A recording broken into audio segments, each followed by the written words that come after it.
Meanwhile, new government figures today show border crossings are actually down, with a U.S. official telling NBC News that the number of encounters at the southwest border yesterday was about half of what they typically see in a day.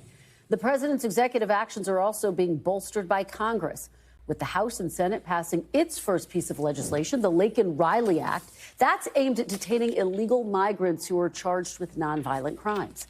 Passed with bipartisan support, that legislation is now heading to the president's desk. And joining me now is our team of reporters, NBC News Homeland Security correspondent Julia Ainsley, NBC News senior White House correspondent Gabe Gutierrez, and NBC News senior national political reporter Sahil Kapur is on Capitol Hill. Julia, I have to start with you. President Trump's DOJ was in court today. He was defending its executive order on birthright citizenship, one of the most controversial. The judge now temporarily blocking the order. Talk about what the government was arguing and where things stand. That's right, Kristen. And the judge did not have to make that decision so quickly because the executive order was not meant to put that ban on birthright citizenship into effect until February 19th. But the judge ruled very quickly, almost as soon as the two sides stopped arguing. We heard from the states. You mentioned one of them was Washington. There were 22 states who have said that this is unconstitutional. They said, look, this is protected by the 14th Amendment. You can't change it without Congress ratifying by a 2/3 majority an amendment to the U.S. Constitution. Now, on the other side, the Trump lawyers, or the DOJ lawyers for the Trump administration, rather, basically were just trying to convince the judge not to go too far with the temporary restraining order, not to make it nationwide, and arguing that they could not enjoin the president from taking this action. There was actually very little conversation about zeroing in on this one clause in the 14th Amendment that says anyone who is under the jurisdiction of the United States and is subject to that jurisdiction is considered a U.S. citizen. I thought there might be some squabbling about what that meant because right now there's an exception for children of diplomats, for example. They really didn't get into that. They didn't talk about the fact that the executive order makes children who are born here to unlawful, not only to unlawful mothers, but to people who are here lawfully but temporarily not allowed to be U.S. citizens. They didn't get into all of that. The judge was pretty quick in his decision. Again, this is an 85-year-old judge who was appointed by President Reagan. He's thought to be a conservative. He was very quick to throw this out and issue that temporary restraining order. But it's not the end, Kristen. We can expect this to be appealed and probably go before the Supreme Court. Yeah, I think you're absolutely right. The action in the courts right now, Julia, let's talk about something that you pay a lot of attention to on a day-to-day basis. These border encounters, they are down today, as we talked about. Can you explain what exactly is driving that? What are you watching?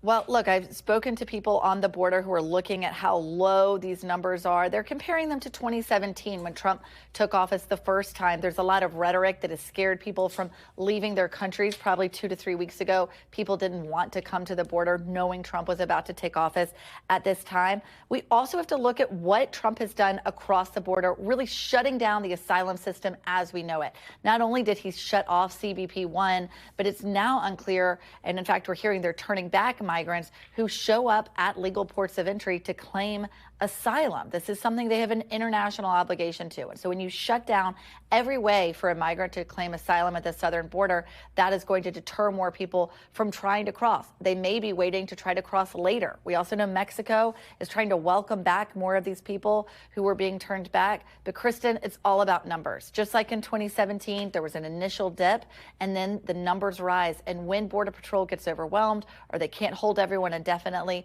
they start being released and more people come. So right now, a lot of very stringent policies on the southern border that could be legally challenged, and it could be that logistically they can't hold up as well. All right, Julia Ainsley starting us off. Thank you so much for your great reporting, Julia, as always. Gabe Gutierrez, let me turn to you here in studio. Thanks so much for being here. So part of what President Trump is trying to do is to give authorities enhanced powers to basically be able to detain and deport people. What do we know about this, and what are these expanded powers going to look like? Are they making a difference so far? Yeah, Kristen, you know, we've been reporting for a while now that the plan was for this new Trump administration to ramp up this ICE 287G program, which involved local law enforcement, giving them more powers to help enforce federal immigration law. But now we are learning more details from a top Trump advisor, Stephen Miller, Deputy Chief of Staff, very involved in immigration policy, of course. In an interview last night, he talked about the other federal agencies that now will be brought in to help with this effort. Let's listen. Not only is it going to be ICE engaging these raids, but also they're going to have support from their law enforcement partners in FBI, ATF, DEA, and U.S. Marshals. We're going to leverage the full power of federal law enforcement at President Trump's command and direction to save this country from this occupation. And that's something, Kristen, that I heard from the border czar, Tom Homan, when I spoke with him a few weeks ago. He uses this word force multiplier. And when you talk about the Department of Defense sending in troops to the southern border, they see that as force multipliers because they need these agents from other agencies because ICE is facing this huge budget shortfall, more than $200 million.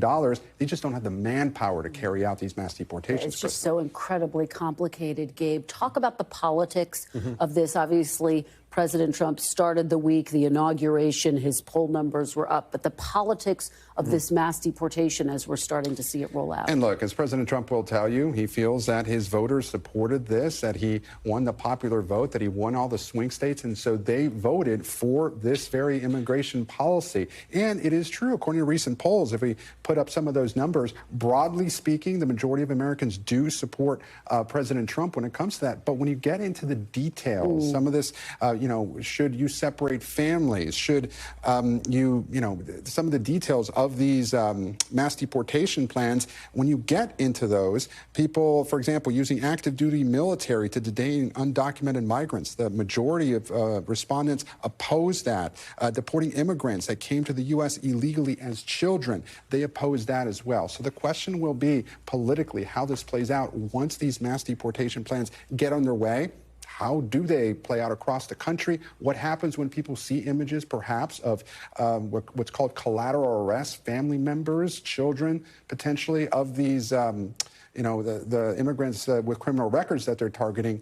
If we see images of that happening, how does public opinion shift for that? Such a great point, Gabe, because, of course, we know that President Trump understands the power of an image, and that's one of the things that he is paying close attention to. And he talks about how complicated this process is, how expensive it is. Let me turn to Sahil. Gabe, stay right here. I know you're busy, but we want to play that Q&A out, and I want you to stick around for a few minutes for that. Sahil, let's talk about this because Congress is going to have to provide more funding if this mass deportation plan is going to be implemented. Where do those talks stand? And I'm one of the people who's obsessed with the process of it. How is it going to actually play out on the Hill?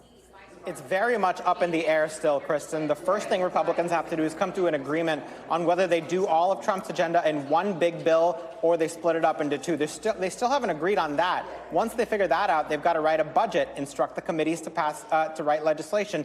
The actual immigration component of this is not going to be that difficult. They're essentially going to throw money at the administration. I've heard the term or the figure $100 billion thrown around by several key Republicans involved in writing this. They want to give the Trump administration a lot of money to enforce immigration law because remember, all these directives, all these executive orders that Trump puts into place aren't worth much if ICE and the federal government don't have the resources to carry them out. Presidents for decades now have complained that they don't have the resources to enforce the law that Congress has, is asking them to do, which is why you get these prioritization decisions that, have sparked this immigration debate as is. So the first thing they've got to do then, after they craft the budget is pass these bills through committee and then get them through this tiny House majority. When that happens remains to be seen. At this point, senators want to do it in two bills, but it looks like they're going to give the House a chance, Speaker Johnson a chance to do Trump's entire agenda, including immigration, energy, taxes in one bill. If he can't do it by about April, there's going to be a lot of pressure to move forward in two bills. Yeah, there's no doubt about that, Sahil. It will be fascinating to see if they can get what the president has called a big, beautiful bill passed, because, boy, are there a lot of components, and we know the devil's in the details there. Let me shift now to the nomination of Defense Secretary Pete Hegseth. And we're learning today that Senator Murkowski saying she's a no vote on Hegseth, not really a surprise. But Senator Wicker is now hinting that Vice President J.D. Vance may need to actually stick around to be a tie-breaking vote. Give us the gut check on where his nomination stands. It looks like Vice President Vance is not going to be needed for this after all, Kristen, because the Senate just voted in the last hour or so to clear a key procedural hurdle to move Pete Hegseth's nomination forward for Secretary of Defense. The vote was 51 to 49 Republicans have 53 senators. They lost 2 of them, Lisa Murkowski and Susan Collins. Now, Lisa Murkowski issued a carefully worded yet blistering statement stating all the reasons she cannot support Pete Hegseth for this important job. She mentioned his qualifications, his allegations of financial mismanagement at the nonprofit he worked at. She mentioned his opposition to women serving in combat, allegations of sexual assault and drinking, his admitted infidelity, questioned whether he has the judgment for this job. But she and Susan Collins were the only Republicans who defected. 51 other Republicans voted yes, and they only need 50 votes. So at this moment, Pete Hegseth is on course to be confirmed tomorrow, despite all this controversy. And then Senate Majority Leader John Thune is going to move on to other nominees like Christine Noem for DHS, Sean Duffy for Transportation Secretary. The deck is so heavily stacked in favor of these nominees, Kristen, because there are 53 Senate Republicans, only 2 moderates.